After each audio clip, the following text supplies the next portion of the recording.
Hello and welcome back to Inside the Contract. We are still on season 1. This is episode number 10, which is actually the season finale. So this is the last episode in season 1. In this episode, we move from clauses and theory to practical control tools. We focus on registers and trackers, how disciplined tracking strengthens claims, protects entitlement, and creates credibility when disputes arise.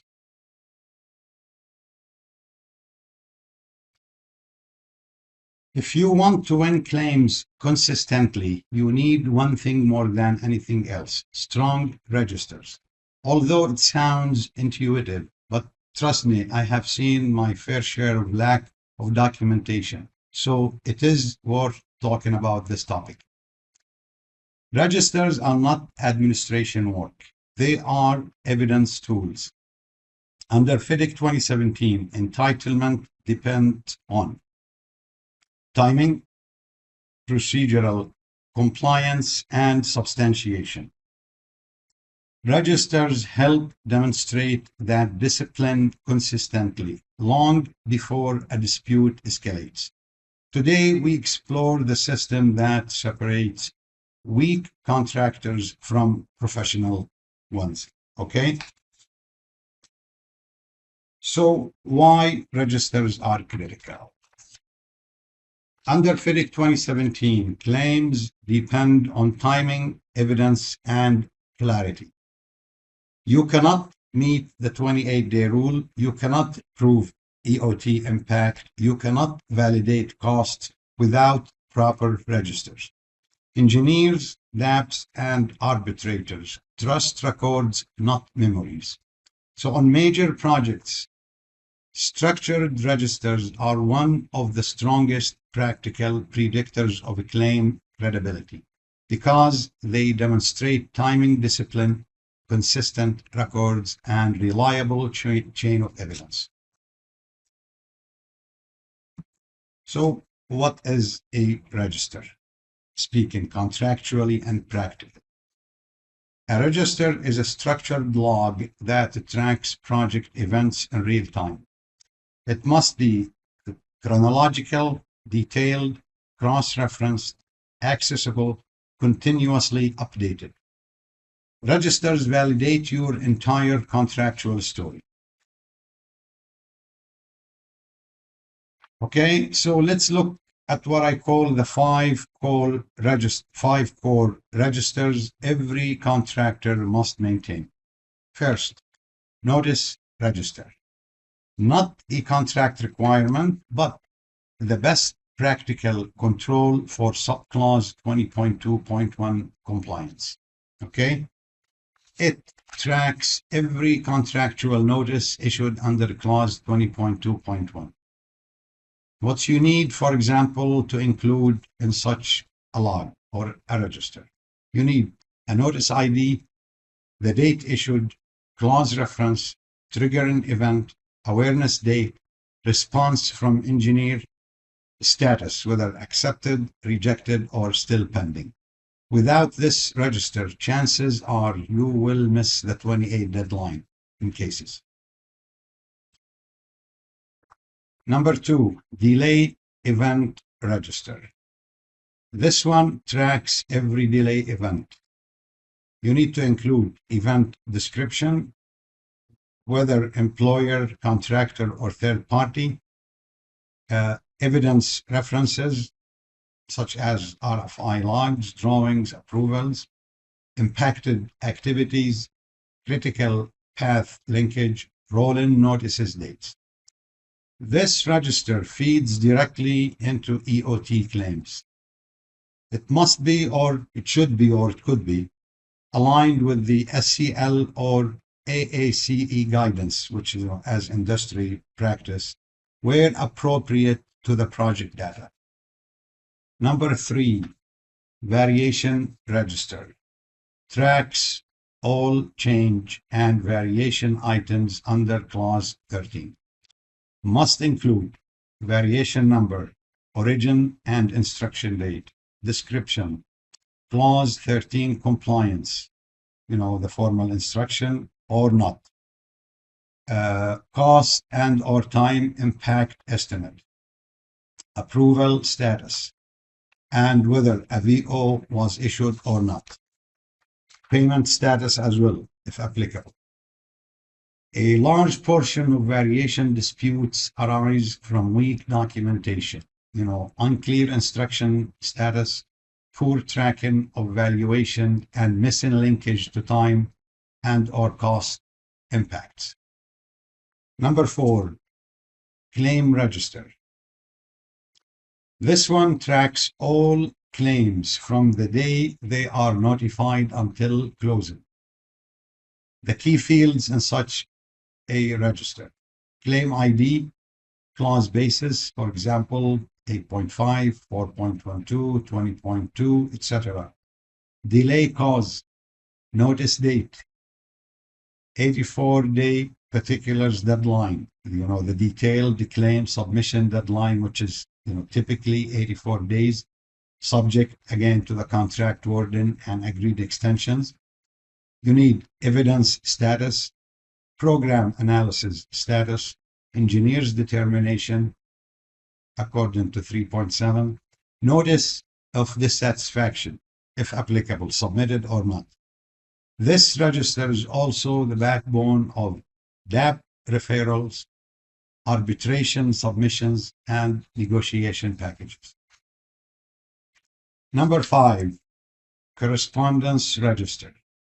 Tracks all contractual communications issued in accordance with subclause 1.3, communications and notices, including instructions, notices, submissions, and key correspondence. It should include letter reference, date sent, date received, clause references, topic, whether delay, variation, approval, design, and OC, anything like this, response deadline, follow-up action. This register protects against misinterpretation, lost emails, delayed approvals, claims of, well, you never notified us, of that kind of context. Okay? So you need also something like supporting registers, where advanced contractors use these. Of course, we're talking about when you have a complex project, high-profile client, you need these. Supporting registers, we're talking about stuff like, for example, RFI register, critical for proven late approvals and design delays, for example. Shop drawing register must, link drawing issue dates to the approval dates to the activity IDs in the schedule. Site access register, used heavily in access delay claims. Authority and or permit register. This is important in GCC countries and giga projects. Testing and commissioning register. Critical for tracking the taking over process, and please refer back to episode 6 for details on the taking over topic. You need cost tracking register, essential for prolongation and disruption claims, if applicable. Okay, you have all these registers, you need to integrate them. Registers are powerful alone, but unstoppable when they link together. Here's how, for example, how they interact. Notice register. This one triggers delay event register. Delay event register feeds into EOT claim register. Variation register feeds into both program logic and financial claims. Correspondence register. This one validates all events, instructions, and responses. Program updates. This one must reference delay event register items. Okay? So decision makers typically look for a consistent chain of evidence, like a clean chronology records that match program slippage, and a clear cause and effect impact logic. Okay. Let's look at some illustrative scenarios to show how registers, could sometimes make or break your claim. Case number 1, misnotice. Contractor had valid delay due to missing design approvals, but the notice register was empty. Engineer rejected the claim, typically. So no notice under clause 20.2 was ever submitted. The employer argues no notice of claim was issued under subclause 20.2. In such a scenario, the contractor faces significant time bar risk. Case number 2, variation chaos. Contractor had 53 variation items. Only 14 had proper logs. Engineer approved only 14. Decision makers may treat undocumented changes as weak or unproven entitlement, especially where instruction status and valuation are unclear. Okay. Case number 3. This one actually is on the positive side. Delay proved by registers. Contractor tracked every interface delay in a delay event register, which was linked each event to emails, meetings, weekly programs, photos, etc. The result: this structure typically strengthens the contractor's EOT position and improves the credibility of the delay narrative. Case number 4, authority NOC register saves the claim. Contractor maintained perfect authority register. Submission dates, resubmission cycles, employer and engineer comments. So where authority and permit delay is an employer risk pathway under the contract, a complete authority register can materially strengthen entitlement and causation argument. So again, discipline. So what are the best practices for maintaining registers? You need to update registers weekly, not monthly. Assign ownership, one person per register. Maintain both digital plus hard copy backups, as best practice for added safety. Cross-reference all claim letters to register IDs. Use filters to track overdue responses. Use an agreed document control or construction management platform, whether Aconex, Procore, or something like this, consistent with the contract's communication requirements. Review registers in weekly internal meetings. Require subcontractors also to maintain similar logs. Okay? And also, just to drive the point to your team, write this rule on your office wall. A claim without a register is a story. A claim with registers is evidence. Okay? The registers really very important in the pathway in case of escalation to the DAAB and eventually to arbitration. Registers become,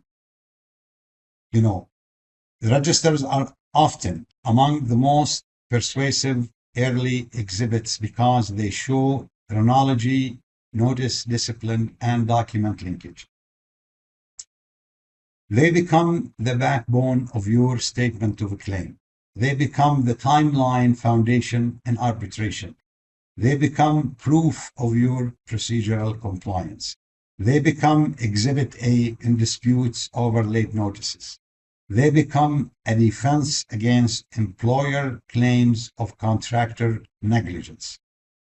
Professionals win disputes through administration, not emotion. Okay, I mentioned this before and I keep mentioning. Okay, so to close this episode and this season, actually, because this is the last episode in season 1. Registers are not paperwork. They are your evidence in case of disputes. With strong registers, you don't fear clause 20. With strong registers, you don't fear engineers or DAABs. With strong registers, you become the most powerful person on the project, the one whose records cannot be challenged. Okay, just to summarize the claim process, I want to use this analogy to drive this point home. Think of a FIDIC contract like a high-performance aircraft. General conditions are the engine airframe, while the particular conditions are the specific flight modifications for a local mission. In this scenario, registers and records are the black box. Without them, if there is a claim or a crash maybe or dispute, it is impossible to prove what the pilot or the ground crew actually did right or wrong. Okay?